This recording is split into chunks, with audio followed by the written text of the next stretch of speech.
Vocês já ouviram falar do misterioso desaparecimento dos Guardiões do Farol? Até hoje ninguém sabe o que realmente aconteceu e a história permanece um mistério. A oeste da Escócia existe um grupo de pequenas ilhas chamadas Ilhas Flann, que eram bem altas e espalhadas em lugares que acabavam atrapalhando a navegação. Cada uma tinha um tamanho diferente, mas todas bem pequenas. O local era escuro, o tempo costumava ser sempre bem ruim e com tempestades, e o mar de toda aquela região era bravo e também bem escuro. Ali também tinha muita neblina, e tudo isso fazia com que vários acidentes com embarcações acontecessem. Foi quando, em 1889, eles decidiram fazer um farol no local. A ilha foi batizada com o nome Flannan devido a um santo em que o povo daquela época acreditava, chamado San Flann, que era conhecido por vários relatos de que para entrar na região era necessário fazer uma reza para ele, para que assim você conseguisse sair dali com vida. A Escócia é cercada por muitas histórias, como monstros marinhos e centenas de superstições. O farol foi construído e soltava raios bem fortes, de 30 em 30 segundos, para evitar acidentes. A empresa Cosmopolitan Line Stars, que construiu o farol, era responsável por sua manutenção e também por contratar pessoas para trabalhar no local, pois era um trabalho totalmente manual. Eram necessários 3 homens para fazer o trabalho. Eles tinham treinamento, mas não era um trabalho fácil. Um desses homens que foi contratado não estava satisfeito com o trabalho. A ilha era extremamente difícil e eles chegavam a ficar lá até 27 dias no mês. Do nada, tinha várias rajadas de vento extremamente fortes que poderia até derrubar uma pessoa. Também tinham muitos relatos de pessoas que dizem que dá para ver imagens na água, que te hipnotiza e faz você pular. Enfim, existia toda uma história cheia de mistérios sobre a ilha. E após um ano trabalhando ali, esses 3 faroleiros sentiram na pele como era difícil ficar ali isolado. Os 3 eram Thomas Marshall, Donald MacArthur e David Duquette. MacArthur era o que não estava satisfeito com o trabalho, e o que também tinha a carga horária mais pesada. Segundo relatos, ele chegou a dizer que ficou ali tanto tempo isolado que não estava fazendo bem para os seus nervos. No farol tinha alguns cômodos, como se fosse uma casa normal. Tinha um quarto, uma cozinha e cada um tinha ali uma função para fazer na casa e manter tudo limpo. Para distrair, eles jogavam cartas e de 30 em 30 segundos soltavam a luz do farol. Eles recebiam suprimentos básicos, tinham que pescar e também tinham uma horta para cuidar, além da casa e também das luzes do farol. Todos os dias eram iguais, muitas vezes com fortes chuvas de vento e com ondas gigantes. No dia 15 de dezembro de 1900, perceberam que a luz do farol funcionou até um certo horário, pela manhã, e depois não funcionou mais. Foi relatado para o quartel da Cosmopolitan que eles estavam com problemas com a luz e também com a comunicação. A Cosmopolitan, na verdade, não tinha muito cuidado com o farol. Vários deles já haviam dito sobre problemas desse tipo com energia e comunicação, e eles nunca resolviam. Por todos esses relatos de problemas que sempre aconteciam, a empresa não estranhou quando as luzes pararam de funcionar no dia 15 de dezembro.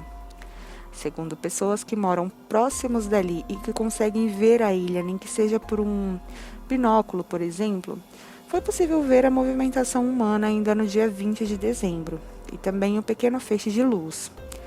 Devido ao mau tempo, não era possível ir até lá, até que depois de alguns dias, um homem chamado Joseph Moore foi até lá para ver o que tinha acontecido. No primeiro momento, era para Joseph trocar com um dos faroleiros que entraria de folga, mas chegando lá ele já percebeu que tinha algo errado.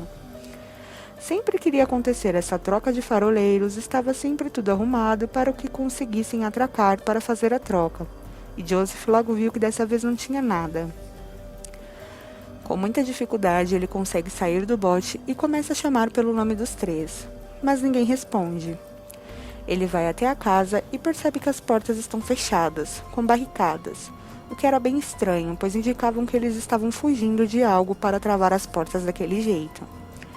Ele consegue abrir e, ao que parece, estar tudo arrumado, e ele vê uma capa de chuva e 2 pares de bota. Então, ao que parecia, 2 tinham saído de capa e apenas um de bota.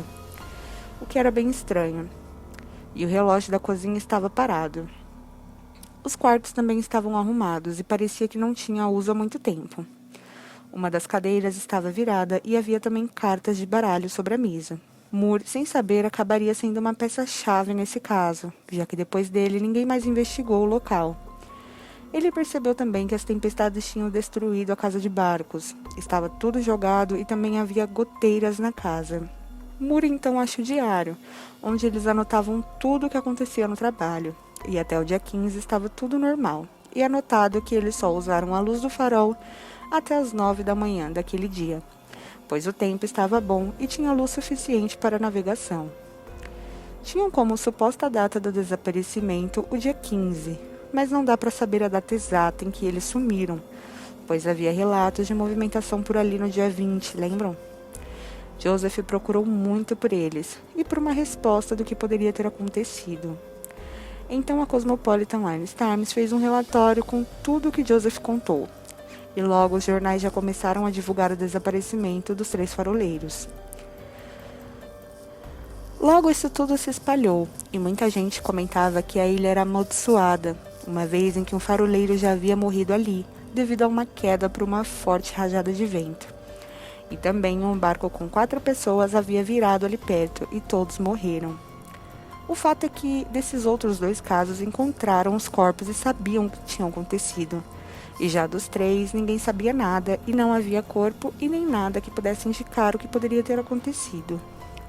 No começo, a Cosmopolitan manteve a história do Joseph Moore, mas quando percebeu que os jornais estavam levando a história para outro lado, eles acabaram dizendo que o relato de Joseph era fantasioso e que nada daquilo era verdade, tirando totalmente o mérito e a palavra dele. Mandaram outra pessoa lá, que fez um relatório e apenas disse que a única coisa que poderia ter acontecido ali era que os 3 tinham caído na água e fim da história. Acontece que parte do treinamento deles era justamente não sair os 3 de uma vez.